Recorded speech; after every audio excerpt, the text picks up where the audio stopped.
How about that game, huh? Well, I would say a big loss for the Patriots. I mean, Zoe and I were just kind of having some fun with it, but I legitimately thought they had a chance to beat the Chiefs yesterday.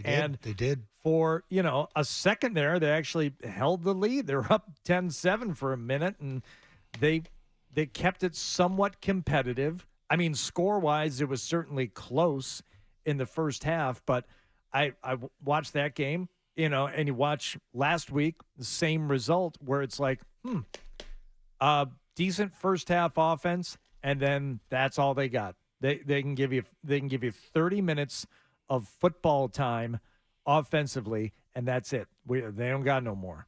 And I'm curious as to what you two have to say with regard to that and just the overall effort in general. Zoe?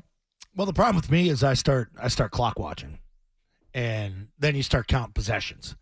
And the lack of sense of urgency there in that second half, I know there were injuries. But you're not jockeying for a first-round bye, for home field advantage, for hosting a wild card game.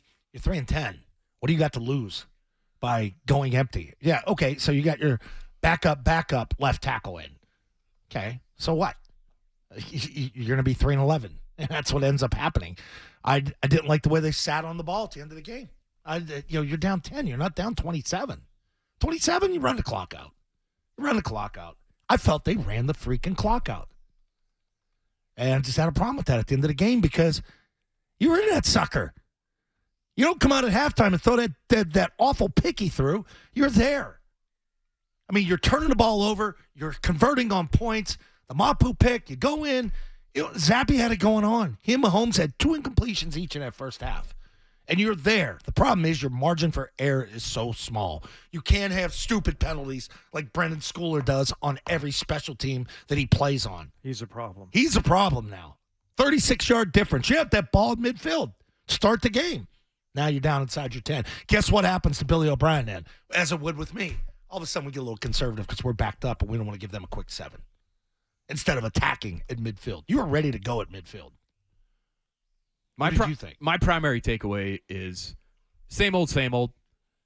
After a week of reporting on what's going on with the coach and a fresh report from NFL media saying Bill Belichick can maybe save his job with a strong finish down the stretch. We know the Patriots aren't making the playoffs, but hey, maybe they win out and maybe the Crafts rethink this thing and maybe this decision isn't made and maybe they're not actually leaning strongly in one direction and maybe they actually need a little bit of extra time once the season ends to actually come to a decision. That all comes out from Ian Rappaport on Saturday night.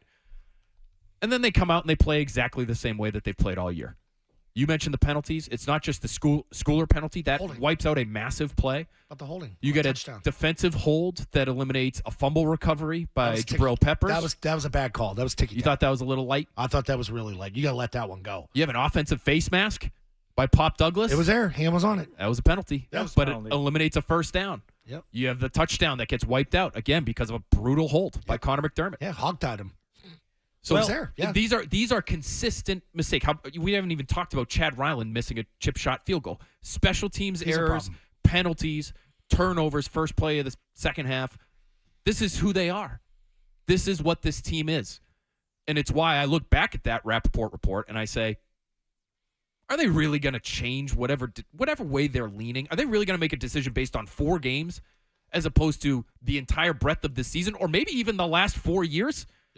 Where the details have been lacking. That would be stunning to me. Yeah. Well, we're gonna spend a good part of the 11 o'clock hour talking about the Tommy Curran versus Rap Sheet report, and I also cannot wait to get to Phil Perry's follow-up question in the Bill Belichick post-game press conference yesterday, because let's just say what are you shaking your head? Just at? trying to clarify.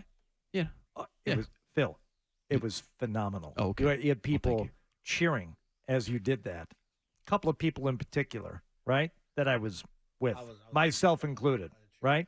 Just because, thank you for some clarity on this. We'll get to that later, though, when we do the coach stuff. As far as the team goes, it's one of those games where you watch it and you say, okay, well, going forward, who out there is a football player that you might think about seeing next year? I mean, we know what the season is. They're 3-11. Season's done. It's been done for weeks and weeks. But now you start trying to identify. It's like, well, how much of a football team do you actually have here? Yeah, it'd be nice if you could name 10 or 12 players that you would say, well, absolutely, that's part of the future here, hopefully going forward. I'm having real trouble. I'm having real trouble looking down there and watching that effort. You've got a few guys on defense and maybe three offensive players.